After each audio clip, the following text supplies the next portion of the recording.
Hello dears, welcome to Nithees cook and joy. എല്ലാവർക്കും പുതിയൊരു വീഡിയോയിലേക്ക് സ്വാഗതം. അപ്പം നമ്മളിന്ന് ഉണ്ടാക്കുന്ന നല്ല അടിപൊളിയായിട്ടുള്ള ഒരു സ്വീറ്റ് കോൺ മഷ്റൂം സൂപ്പാണ്. ഫ്രഷ് ക്രീമിന് പകരം നമ്മളിവിടെ ഉപയോഗിക്കുന്നത് തേങ്ങാപ്പാലാണ്. അപ്പം നമുക്ക് ഫ്രഷ് ക്രീം ഇല്ലാത്തവർക്കൊക്കെ ഉണ്ടാക്കി നോക്കാം. അതുപോലെ തന്നെ ഇതിൻ്റെ അത് സ്വീറ്റ് കോൺ ഇല്ലെങ്കിൽ നിങ്ങൾക്ക് മഷ്റൂം മാത്രം വെച്ചിട്ട് ഉണ്ടാക്കി നോക്കാം. അപ്പോൾ എല്ലാവരും ഇതൊന്ന് ട്രൈ ചെയ്ത് നോക്കണം. നമുക്ക് ഒട്ടും താമസിയാതെ വീഡിയോ കണ്ടിട്ട് വരാം. Welcome to the video. Mushroom soup ഉണ്ടാക്കാൻ വേണ്ടിയിട്ട് ഒരു പാൻ ചൂടാക്കാൻ വെച്ചിട്ടുണ്ട്. അതിലേക്ക് 1 ടേബിൾ സ്പൂൺ ഒലീവ് ഓയിൽ ഒഴിച്ചു കൊടുക്കാം. നിങ്ങൾക്ക് സൺഫ്ലവർ ഓയിലോ എന്തെങ്കിലും ഉപയോഗിക്കാം. വെളിച്ചെണ്ണ ഒഴികെ ബാക്കി ഏത് ഓയിൽ വേണമെങ്കിൽ നിങ്ങൾക്ക് ഉപയോഗിക്കാം. ഇതിലേക്ക് 2 ടേബിൾ സ്പൂൺ ബട്ടർ കൂടെ നമുക്ക് ചേർത്ത് കൊടുക്കാം. ബട്ടർ മെൽട്ടായി തുടങ്ങുമ്പോൾ തന്നെ നമുക്ക് ഒരു 4 അല്ലെങ്കിൽ 5 വലിയ വെളുത്തുള്ളിയാണ് ചെറുതായി ചോപ്പ് ചെയ്തത് ചേർത്ത് കൊടുക്കാം. ബട്ടർ കരിഞ്ഞു പോകാണ്ടിരിക്കാനാണ്. ഇതൊന്ന് ലൈറ്റായിട്ടൊരു ബ്രൗൺ കളർ ആവുന്നത് വരെ നമുക്കൊന്ന് നല്ലപോലെ ഒന്ന് സോട്ട് ചെയ്ത് കൊടുക്കാം. വെളുത്തുള്ളി ബ്രൗൺ കളർ ആയിട്ടുണ്ട്. നമുക്കിതിലേക്ക് സവാള അരിഞ്ഞത് ചേർത്ത് കൊടുക്കാം. ഇതൊന്ന് ട്രാൻസ്പെറൻ്റ് ആയാലും മതി.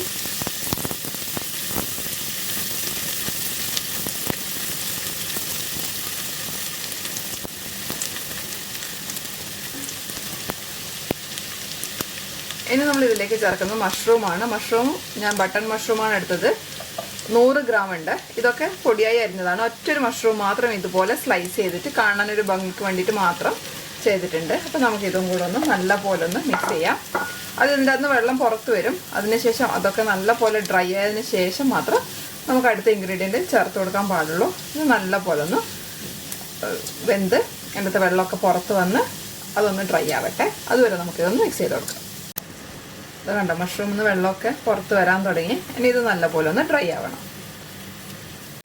നിങ്ങൾക്ക് മഷ്റൂം എങ്ങനെ വേണമെങ്കിൽ ചോപ്പ് ചെയ്യാം. ഇതുപോലെ സ്ലൈസ് ചെയ്യാം, അല്ലെങ്കിൽ നീളത്തിൽ ജൂലിയൻ കട്ടായിട്ട് ചെയ്യാം, അല്ലെങ്കിൽ ഇതുപോലെ ചെറുതായിട്ട് ചോപ്പ് ചെയ്യാം.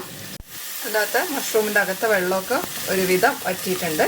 ഇനി നമുക്കിതിൻ്റെ അകത്തേക്ക് സ്വീറ്റ് കോൺ ചേർത്ത് കൊടുക്കാം. നിങ്ങളുടെ കയ്യിൽ ഉണ്ടെങ്കിൽ ചേർത്താൽ മതി.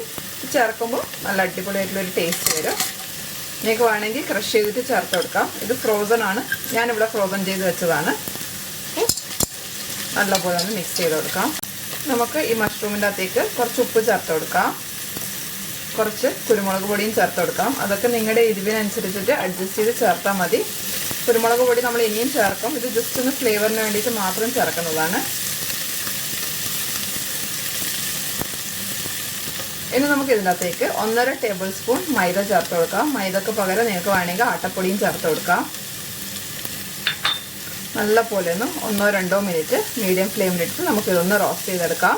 ഈ ഒരു മൈദയുടെ പച്ചമണമൊക്കെ ഒന്ന് നല്ല പോലെ ഒന്ന് പോകണം. ഇനി നമുക്കിതിലേക്ക് 1 കപ്പ് വെള്ളം ഒഴിച്ചു കൊടുക്കാം. നോർമൽ ടെമ്പറേച്ചറിലുള്ള വെള്ളമാണ് ഒഴിക്കുന്നത്.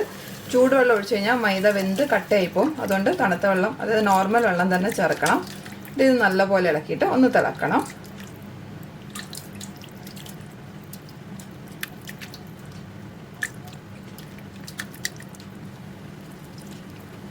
ഇനി ഇത് അടച്ചു വെച്ചിട്ട് നല്ലപോലെ ഒന്ന് തിളക്കട്ടെ. ഇടയ്ക്കൊന്ന് തുറന്ന് ഇളക്കി കൊടുക്കാൻ മറന്നു പോകരുത്. നല്ലപോലെ തിളച്ച് വന്നിട്ടുണ്ട്. ഇപ്പം നല്ല തിക്കാണ്. നമ്മൾ സൂപ്പ് എപ്പോഴും കുറച്ച് ലൂസായിട്ട് ഇരിക്കുന്നതാണ് നല്ല ടേസ്റ്റി ആയിട്ട് ഉണ്ടാവുക. ഇനി നമുക്ക് ഇതിനകത്തേക്ക് നല്ല തിളച്ച വെള്ളം ചേർത്ത് കൊടുക്കാം. ഇത് 300 ml ഗ്ലാസ് ആണ് കേട്ടോ. ഞാനൊരു 1.5 കപ്പ് ചേർക്കുന്നുണ്ട്. തിക്കാവുകയാണെങ്കിൽ നോക്കിയിട്ട് നമുക്ക് വീണ്ടും ചേർത്ത് കൊടുക്കാം. 1.5 കപ്പ് വെള്ളം ചേർത്തിട്ടുണ്ട്. ഇത് കുറച്ചും കൂടെ തിളക്കുമ്പോൾ തിക്കായി തോന്നുവാണെങ്കിൽ 1/2 കപ്പ് കൂടെ നമുക്ക് വീണ്ടും ചേർത്ത് കൊടുക്കാം. ഇതൊന്ന് നല്ലപോലെ ഒന്നുകൂടെ തിളക്കട്ടെ. ഒന്ന് അടച്ചു വയ്ക്കാം. ഇപ്പം നമ്മുടെ സൂപ്പ് നല്ലപോലെ തിളച്ച് വന്നിട്ടുണ്ട്.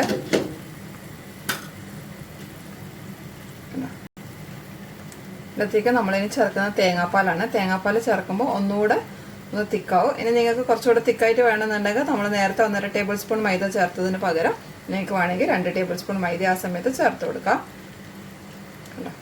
ഇനി നമ്മൾ ഇതിലേക്ക് ചേർക്കുന്നത് പാസ്ത മിക്സ് ആണ്. ഇത് ഒറിഗാനോയും അതുപോലെ തന്നെ ഗാർലിക്കിന്റെ പൗഡറും ഓണിയൻ പൗഡറും ഒക്കെ ഉള്ളതാണ്. നിങ്ങൾക്ക് ഇതൊന്നും ഇല്ലെങ്കിൽ ജസ്റ്റ് ഒറിഗാനോ ചേർത്ത് കൊടുക്കാം, അല്ലെങ്കിൽ റോസ്മേരി അതുപോലെയുള്ള എന്തെങ്കിലും ഹെർബ്സ് ചേർത്ത് കൊടുക്കാം. ഇനി അതൊന്നും ഇല്ലെങ്കിൽ നമുക്ക് ജസ്റ്റ് ഒഴിവാക്കി കൊടുക്കാം. അതിൻ്റെ ഒരു ഫ്ലേവർ കുറയുന്നു മാത്രമേ ഉള്ളൂ. ഞാനൊരു 1/2 ടീസ്പൂൺ പാസ്ത മിക്സ് ചേർത്ത് കൊടുക്കുന്നുണ്ട്. ഒന്ന് നമുക്ക് മിക്സ് ചെയ്ത് കൊടുക്കാം.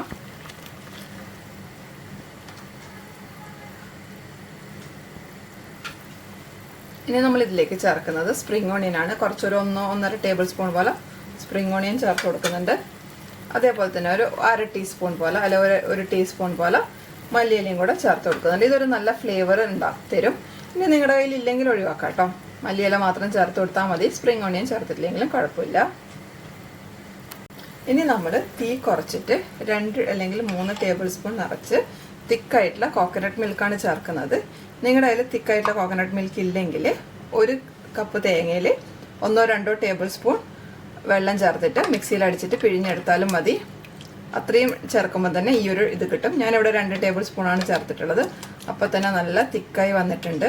കട്ടിയുള്ള തേങ്ങാപ്പാൽ ചേർത്ത് കഴിഞ്ഞാൽ പിന്നെ നമ്മളിതിനെ തിളപ്പിക്കേണ്ട. ജസ്റ്റ് 1-2 മിനിറ്റ് ഒന്ന് മെല്ലെ ചെറിയ തീയിലിട്ടൊന്ന് ഇളക്കി കൊടുത്തതിന് ശേഷം നമുക്ക് തീ ഓഫ് ചെയ്യാം. ഓഫ് ചെയ്താലും ഒരു 1-2 മിനിറ്റ് ഇളക്കി കൊടുക്കണം. അല്ലെങ്കിൽ ചിലപ്പോൾ പാല് പിരിഞ്ഞു പോകും. തിക്ക് കോക്കനട്ട് ക്രീം ആയതുകൊണ്ടാണ്. നിങ്ങൾ പിഴിഞ്ഞെടുക്കുന്ന പാലാണെങ്കിൽ അത്രയും പ്രശ്നം വരില്ല. കാരണം നമ്മൾ 1-2 ടേബിൾ സ്പൂൺ വെള്ളം ഒഴിച്ചിട്ടാണല്ലോ പിഴിഞ്ഞെടുക്കുന്നത്. അപ്പോൾ ഞാനിവിടെ തീ ഓഫ് ചെയ്യണേ.